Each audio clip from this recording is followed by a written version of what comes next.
நம்ம ஒப்பந்த தொழிலாளர்கள் அனைவரும் 40 வயது கடந்தவர்கள் தான். நம்ம ரெஸ்பான்சிபிலிட்டியான ஃபேமிலி பர்சன்ஸ் எல்லாமே. நம்ம நிரந்தர வருமானம் இல்லாத ரொம்ப கஷ்டப்படுறோம். அதனால் இந்த போராட்டம் வெற்றி போராட்டமாக அமையணும். ஒப்பந்த தொழிலாளர்கள் இல்லை என்றால் வாரியம் இல்லை. இந்த விஷயம் அனைத்து ஏஇ ஏடி வாரிய தலைவர் உட்பட அனைவருக்கும் தெரியும். மறுபடியும் சொல்கிறேன், ஒப்பந்த தொழிலாளர்கள் இல்லை என்றால் வாரியம் இல்லை. இது அனைவருக்கும் தெரியும். ஏஇ ஏடி உள்பட வாரிய தலைவர் உட்பட அனைவருக்கும் தெரியும். அதனால் நம்ம போராட்டம் வெற்றி அடையும். நம்ம நிரந்தர பணியை அடைவோம் என்று உறுதி கொள்வோம். நாம் ஒப்பந்த தொழிலாளர்கள் மிகவும் கஷ்டப்பட்டோம். எதில் தினமும் கஷ்டப்பட்டு உழைச்சுன்னு தான் இருக்கோம் வாரியத்துக்காக. சிறப்பாக நம்ம செஞ்சது என்னன்னா, வார்தா புயல், தானே புயல், ஒக்கி புயல், கஜா புயலில் நம்ம சிறப்பாக பணி செஞ்சோம். அனைவருக்கும் தெரியும். இதை மனதில் நிறுத்தி கொண்டு வாரிய தலைவர் கவனத்துக்கு இதை செலுத்தணும். அதனால் எங்களை அவ்வளோ கஷ்டப்பட்டு உருவாக்கிறோம்.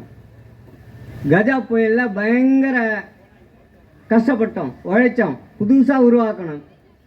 அதனால் எங்களை நிரந்தர பணி எங்களுக்கு கொடுங்க. நாங்கள் வேறு எதுவும் கேட்கல, நிரந்தர பணி தான் கேட்குறோம். இந்த போராட்டம் நாளை நடைபெறும் சட்டசபை கூட்டத்தொடரில் எதிரொலிக்க வேண்டும். மறுபடியும் சொல்கிறேன், இந்த போராட்டம், இந்த வெற்றி போராட்டம் நாளை நடைபெறும் சட்டசபை கூட்டத்தொடரில் ஒலிக்க வேண்டும். நமக்கு பணி நிரந்தரம் வேண்டும். அதற்காக நமது பொதுச் செயலாளர் மிகவும் செயல்படுத்த வேண்டும். இதை முதலமைச்சர் ஐயா அவர்களுக்கு கவனத்துக்கு கொண்டு செல்ல வேண்டும். என்னுடைய பணிவான வேண்டுகோள். நம்ம அறவழியில் போராடுறோம். கலைஞர் அவர்கள் பேனா வச்சு போராடுறோம். அவர் எழுதாத எழுத்தே கிடையாது. கம்பர், திருவள்ளுவர், இளங்கோவடிகள் அவர்களுக்கு அடுத்தது கலைஞர் தான் தமிழில் புலமை. அனைவருக்கும் தெரியும். தமிழை அவரை மாதிரி யாரும் எழுத முடியாது. அந்த பேனாவால் நம்ம போராடுறோம். அந்த பேனா நமக்கு வெற்றியை தரும் என்று நம்புகிறேன், உறுதி. மேலும் மறுபடியும் சொல்ல விரும்புவது, நாம் அனைவரும் ஒப்பந்த தொழிலாளர் அனைவரும் 45 வயதை கடந்தவர்கள். அதனால் எங்களுக்கு உடனடியாக நிரந்தர பணி வழங்கும்படி மிகவும் பணிவுடன் கேட்டுக்கொள்கின்றேன்.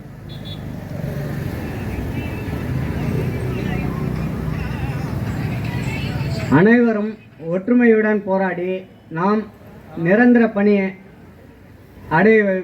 அடைவோம் என்ற உறுதியுடன் பேச வாய்ப்பளித்த அனைவருக்கும் நன்றி.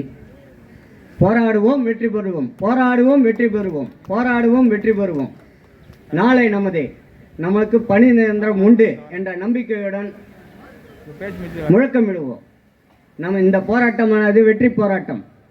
இந்த போராட்டமானது வெற்றி போராட்டம்.